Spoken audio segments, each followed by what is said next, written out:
Today we are going to discuss about the jump statement. That is called the jump statement.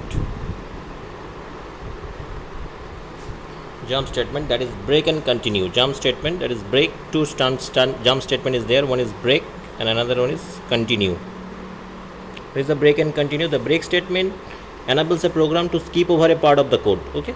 The break statement is basically enable a program to skip over a part of the code. A break statement terminates the very loop and it lies within. So executes resume on the statement immediately following of this. Suppose in this way. Suppose you write down in this format that a test condition have been given. The better example I will give you. Just a minute. Suppose we give one thing. Suppose in this way, A equal to B equal to C equal to 0. Before the break and continue statement, I will go through the another thing, that is the looping condition. First we have to introduce two loops, then we go for the different conditions. So first we go to the introduce about the range function. So what is the range functions? Range function is basically used in for loop, especially for loop in Python. Let us discuss the range functions of the Python which is used in the Python for loop. The range functions in Python generates a list which is a special sequence type. So a sequence in Python is successions of a value bound together in a single name. Okay, suppose if we write down range is the inbuilt function 0, 5. That means the default step of the value will be class 1. So default value of this incremented is step 1. So range is basically in three conditions. First one is start value, between is the end value, and then it's giving the step. So here we given the start. So these two are optional. These two are optional. Start and step are optionals, but end is mandatory. This is mandatory or compulsory, and these two are optional. This is optional also, and this is optional also. Okay. So if we mention suppose range 5, so that is always given 0, 1, 2, 3, 4, 5, because it's by default it start with 0 and step is automatically incremented by 1, 1, 1. So if you give suppose range 6, so it's given 0, 1, 2, 3, 4, 5 and 6. But if you given range 1, 5, then it start with 1, 2, 3, 4, 5, and ultimately it's actually given not 5, it's actually go with 4, it's actually go with 5, it's actually go with 4. Whatever the end value will be given, that is always end with end minus 1. This is end. So if you given the end value 5, it's end with 4. Here end value 5, you end with 4. End value 6, end with 5. So range is 5, that means the only end value. If it is only one value is given, that is the end value, because these two are optionals, but this is mandatory. You cannot give in the range blank. Okay, range blank, if you don't give the range blank, you have to give one value. If you give one value, then it's end. If you give two value, then it's automatically start and end. If you give three value, then it's start, then end, then step. Here we give two values, so this is a start, this is a end. So one will be start, but by default here we don't mention any start, so this is by default 0. Here don't mention any start, we only mention the end value, so it start with 0. So always end with n minus 1 position. So 1 to 5. Suppose we had to mention in this way. If we write down in range 2, 5, then it is 2, 3, 4. Why it's 2, 3, 4? Because start is mentioned and end with n minus 1 is 4. Okay. In this way, suppose we have to mention in this way. Suppose range 12, 18. So what is given? 12, 13, 14, 15, 16 and 17. In this way. Okay. Now what is the step? Suppose we given here a range 1, 5, 2. So what is given? 1, then 3, then no, because its step is 2, so it's incremented by 2. So 1 after incremented by skipping 2 positions, 2 and 3. By skipping 4 it's 5. So but it end with 4 because end is because the end is 5. So that's why end with 4. So that's why not written. Suppose we write down range 1, 10 and 2. So it's going 1, then 2 is keep 3 because its step is 1 plus 1, step is 2. By default step is 1, incremented by 1, but here mentioned explicitly 2. So that's why it's incremented by 2, 2. 1, 3, then 5, then 6, 7, then it's 10, it's ultimately going to 9, but 7 after 9, so it's end with 7, 9. So this is the output. So then the range function. Now we go to the for loop. Now suppose it is mentioned in this way. If range function is mentioned in this way, 5, 0 and minus 1. So it is start with 5, end with 0 and minus 1. So that is reverse way. So that means 5 says starting. So 5, then 4, then 2, then 1. Okay. So this way.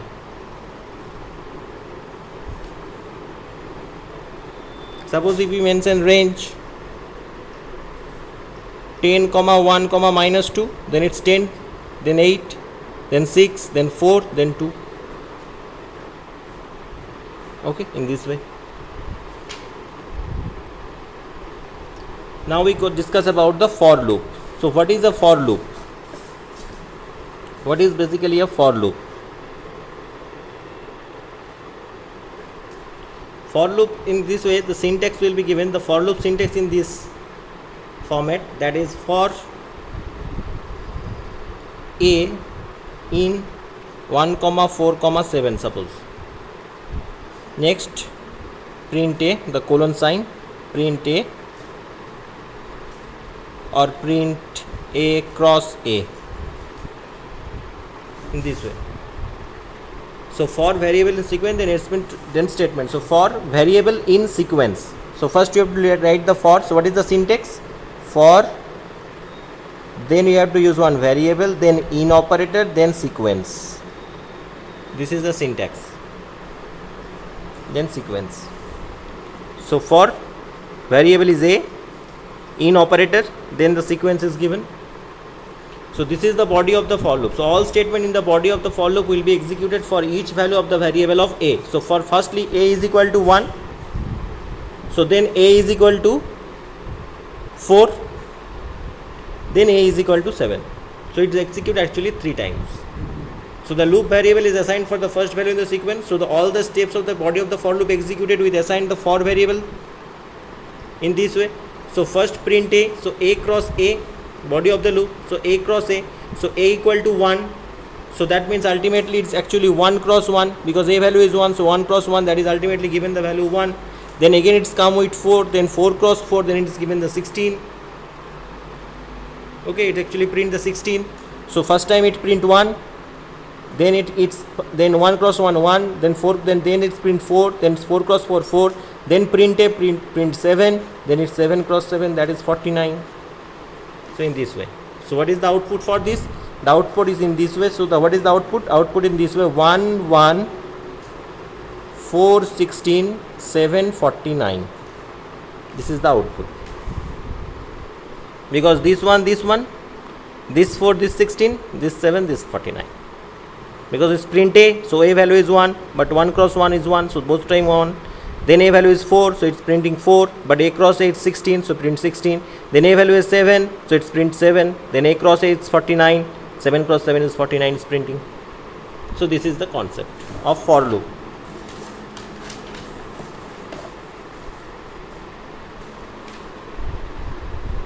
Okay, suppose in this way you can also write down, suppose for variable in Python, suppose in Python, print the variable ch. Then what is the output of this? The output will be python in this way. But you have to print it vertical way. If you print it horizontal way, then you have to write down one more line that is in this printing statement. Or if you print it horizontal way, then print ch comma, that is end equal to this one, single quote, end equal to single quote, small end equal to single. Then it will print in this way, horizontally. But if you don't mention this end, this is printed in vertical way. Okay. So this is the concept. Suppose you have to print the natural number between 1 to 7. So write a program the natural number of print 1 to 7. So what is write down sum of the natural numbers? Suppose you have to print the sum of natural number from 1 to 7. So first take sum is a variable equal to 0. Then for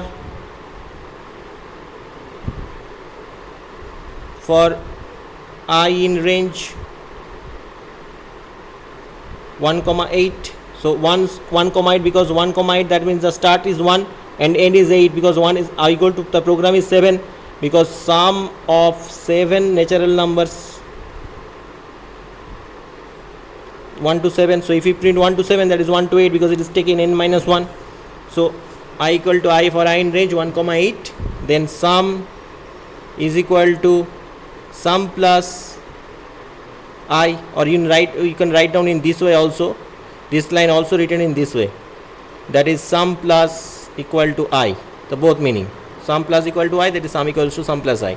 Then in for loop, that is in the print, you have to give this colon. This is the syntax, okay, the indentation. Then print, then sum of 7 natural numbers, comma, double quotes, natural numbers less than equal to, comma, n is sum. Okay, so what is print? So sum of natural numbers equal to 1. What is the output? Output comes in this way. Sum of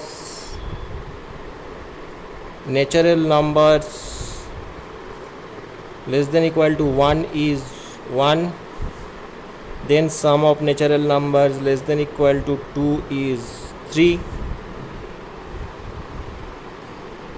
Sum of natural number 3 is 6. ऐसे करके print होता है. This in this way it will be print. Then sum of natural numbers less than equal to 3 is 6. Why is? Because it's print in this way. Because 1 plus 2 plus 3 plus 4 plus 5 plus 6 plus 7, in this way it is the result. So what is the ultimate come? 3 plus 3 6, so 6, then 10, 15, 15 plus 6, 21 plus 7, 28. So ultimate output will becomes 28.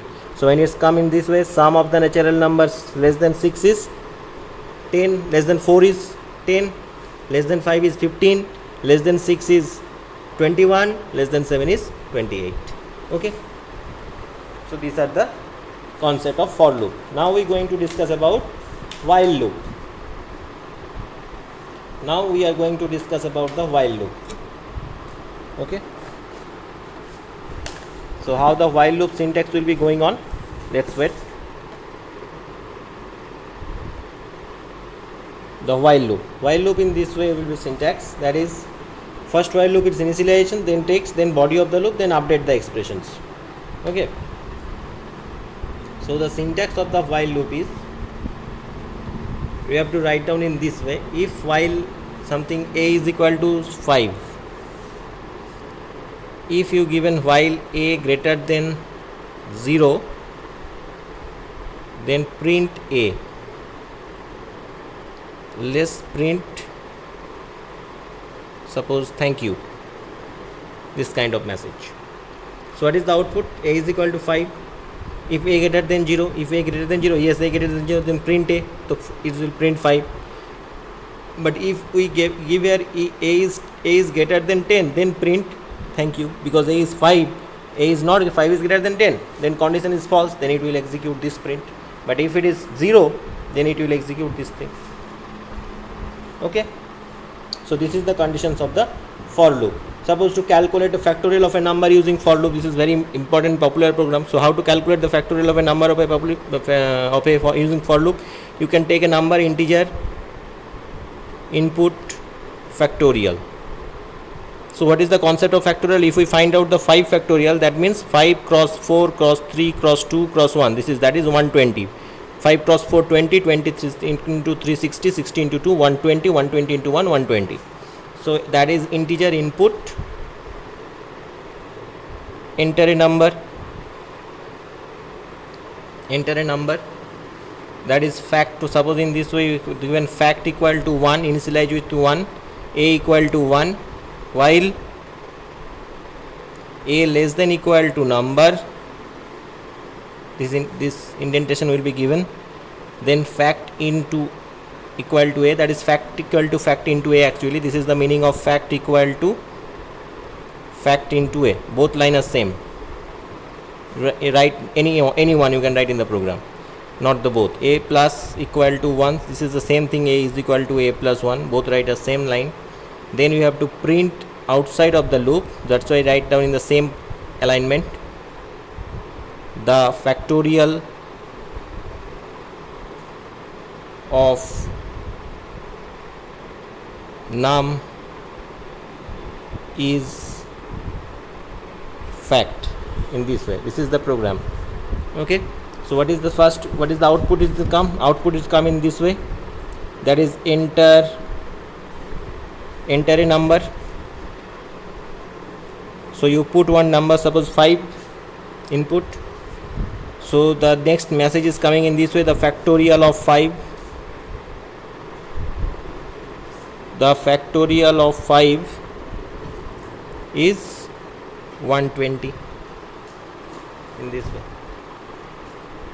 So this is the looping statement. Now we come forward to the break and now we come to the this to jumping statement, that is in the previous we have to discuss, that is break and continue.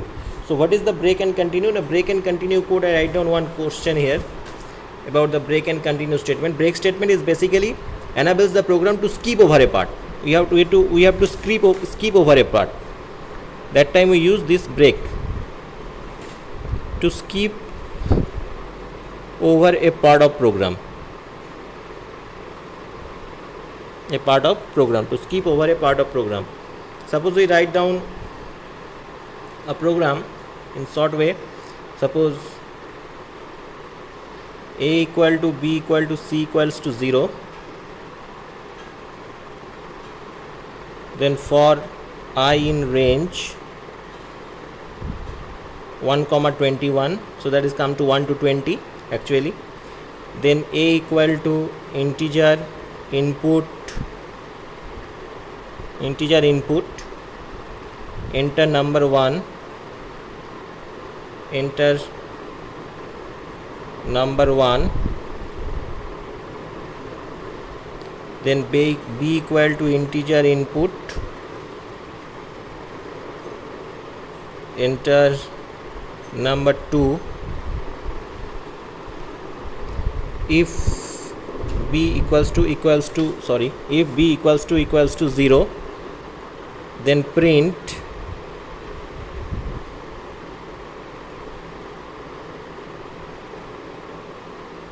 division by 0 error, this kind of message. Okay, because division by 0 is not possible. Is anything divided by 5 divided by 0 is possible? Because anything divided by 0 is not possible, can't divide by 0. So that's why. Then we go to the break. So this is the application of the break statement. Then we part to the else part. So if and else. So if this is b not equal to 0, then what happened?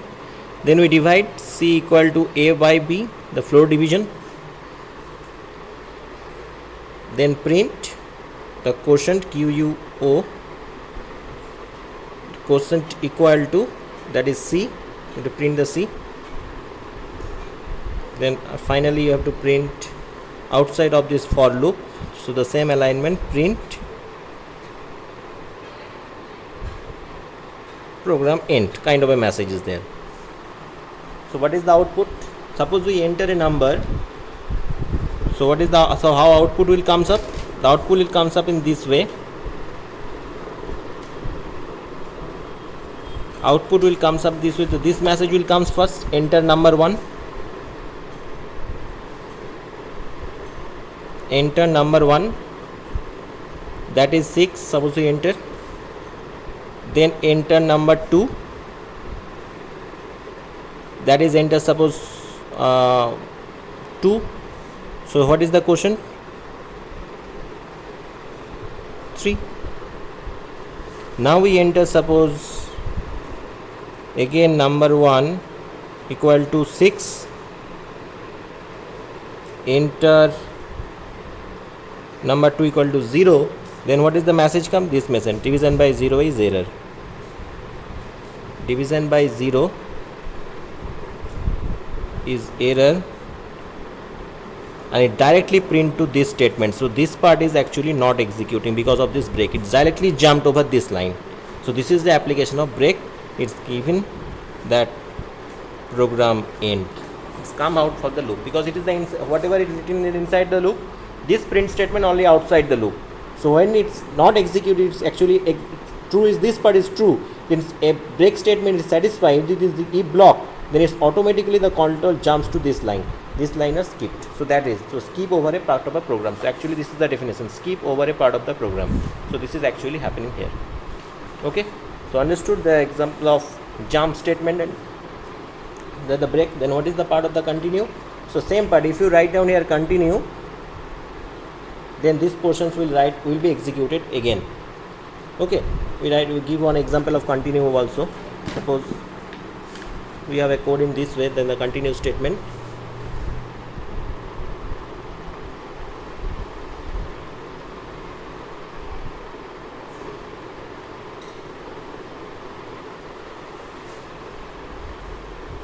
The continue statement is basically skip the rest of the loop statement and cause the next iteration of the loop take place.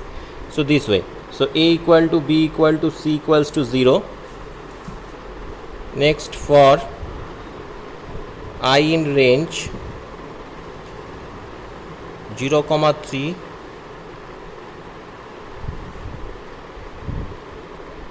print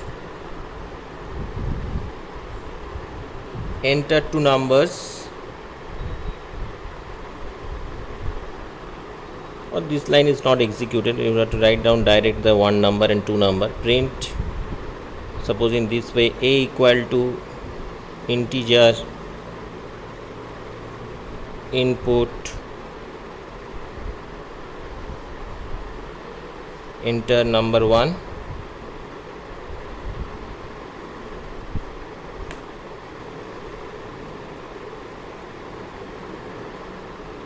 enter number 1. Here have to given two braces, actually you have to close two braces, and B equal to integer input enter number 2. Okay, enter number 2. Then for, sorry, not here, it's actually given for I in range is already given. Next, if B equals to 0, then print one message, that is denominator cannot be 0. Okay, next we write down continue. After writing the continue, you have to write down the else part. When to go to the else part, within the else part you have to write down C equal to A float division by B, and print